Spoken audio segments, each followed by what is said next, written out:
I ran into this last week. Here's what fixed it for me.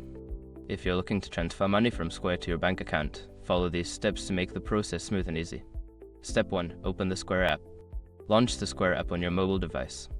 Make sure you are logged into the account associated with your business. Step 2. Access your balance.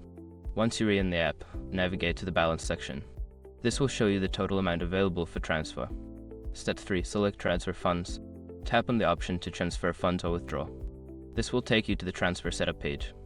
Step 4. Choose your bank account. Select the bank account where you want the funds to be transferred.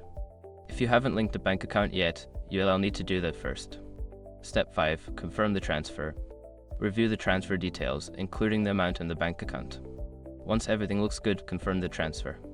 You should see a confirmation message. Remember, transfers can take 1 minute to business days to process, so don't panic if the money doesn't show up immediately. If you run into any issues, checking the app-based notifications can help clarify any delays. I hope this guide helps you easily transfer your funds. If you have any questions, feel free to ask.